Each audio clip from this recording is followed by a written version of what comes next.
Salut à tous, bienvenue dans cette nouvelle vidéo après le départ de Lionel Messi, 40 millions d'euros par saison. Sergio Ramos, 15 millions d'euros par saison. Mauro Icardi, 12 millions d'euros par saison. Neymar Junior, 30 millions d'euros par saison.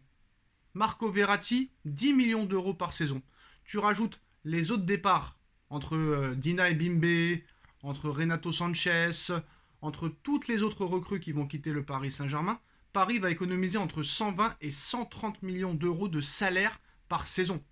Rien qu'avec Neymar, sur 4 ans, sur les 4 années qui lui restaient, c'est énorme les économies que va faire le Paris Saint-Germain. La masse salariale va considérablement s'alléger. Et en plus de ça, Paris va récupérer plus de 100 millions d'euros pour Neymar, plus de 60 millions d'euros pour Marco Verratti, avec les ventes de Dina Ebimbe pour plus de 10 millions d'euros, d'El Shaddai Bichabou pour 15 millions d'euros, et plus les autres départs qui ont eu lieu, les 10 millions de Mauro Icardi aussi en transfert, peut-être Leandro Paredes, Wijnaldum, Renato Sanchez, Layvin Kurzawa, Juan Bernat qui vont suivre, peut-être même Marquinhos qui pourrait quitter le Paris Saint-Germain dans les prochains jours ou dans les prochaines semaines.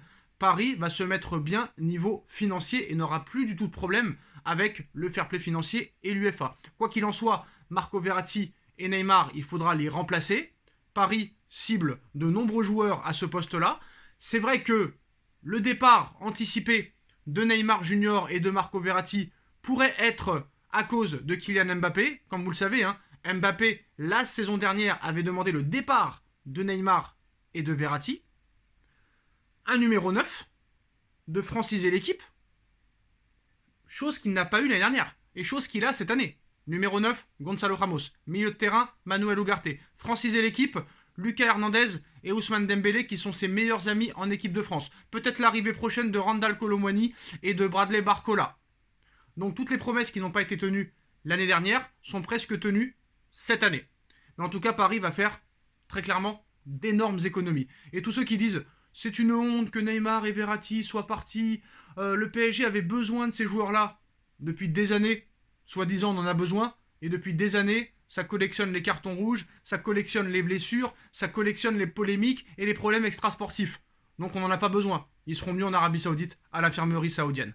Maintenant, Kylian Mbappé a changé d'avis, alors que le PSG a débuté la saison sans lui. L'attaquant français est satisfait par les efforts des dirigeants, notamment le fait que Neymar et Marco Verratti soient sur le point de quitter le Paris Saint-Germain.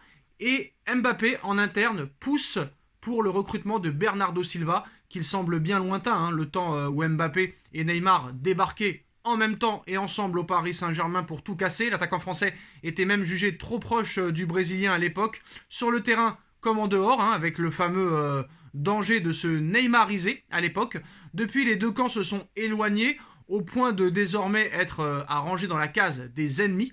La preuve, l'été dernier, le Brésilien avait été dégoûté d'apprendre que Mbappé avait demandé son départ, très clairement, prié de se trouver une porte de sortie, un domaine dans lequel le PSG n'avait pas beaucoup insisté, ce qui avait ajouté à la déception de Kylian Mbappé, pour qui ses souhaits n'avaient pas été très écoutés. Alors cet été, la situation plus que tendue entre Mbappé et le Paris Saint-Germain semblait se diriger vers une impasse, mais à la surprise générale, tout s'est débloqué ce week-end. Samedi matin, des discussions positives ont enfin eu lieu pour jeter les bases d'une prolongation de contrat avec départ assuré en 2024. Voilà qui explique pourquoi l'international français était tout sourire au Parc des Princes samedi soir et a même pu saluer ses coéquipiers dans le vestiaire du Parc des Princes.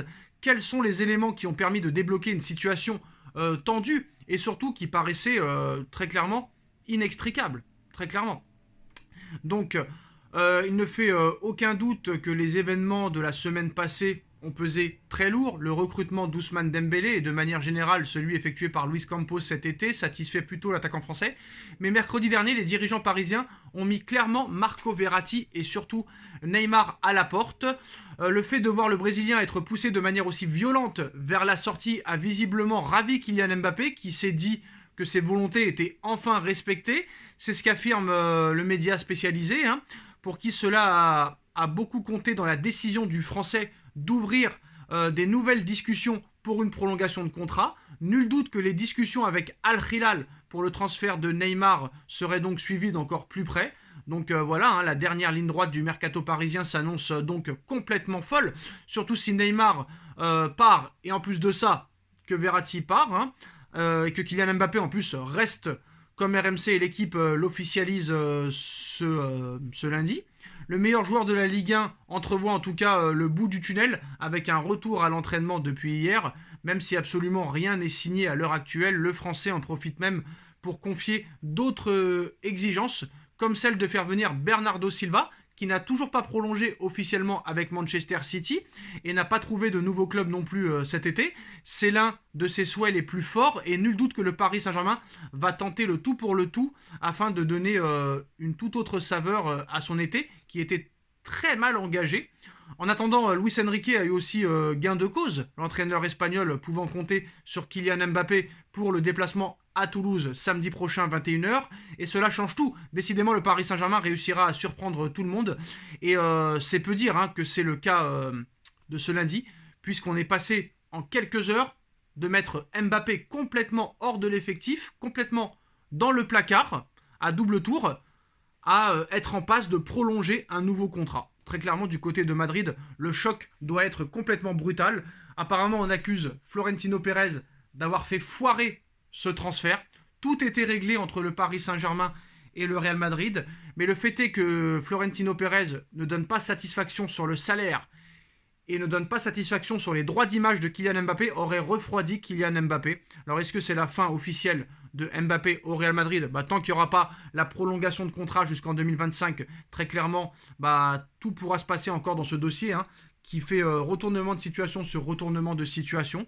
Donc on verra, hein, peut-être c'est du bluff hein, du côté de Mbappé, peut-être qu'on fait croire qu'on va prolonger pour juste jouer au football et après peut-être quitter le Paris Saint-Germain dans les dernières minutes du mercato. Il peut se passer encore beaucoup de choses, hein, parce que j'ai quand même du mal à croire que Pérez ne bouge pas une oreille. Donc on verra ce qui se passera très clairement. En tout cas, le Paris Saint-Germain veut absolument Bernardo Silva, ça va être compliqué. Et Paris étudie très très sérieusement le dossier Frenkie de Jong au FC Barcelone. Paris suit toujours aussi le dossier Bradley Barcola et Randal Kolo Muani qui pourrait être la prochaine recrue parisienne dans les prochains jours. Hein. Randal Kolo Muani pourrait débarquer au Paris Saint-Germain et rejoindre ses potes Ousmane Dembélé et Kylian Mbappé.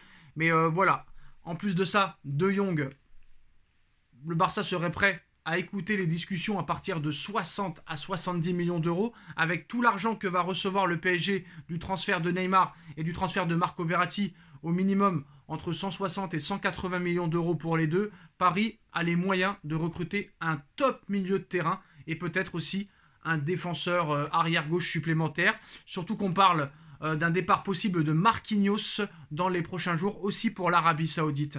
Donc voilà les postos, c'est la fin de cette vidéo. Dites-nous en commentaire ce que vous en pensez. On like, on partage, on commente, on s'abonne. Et on se retrouve très vite pour une nouvelle vidéo. Tchuss.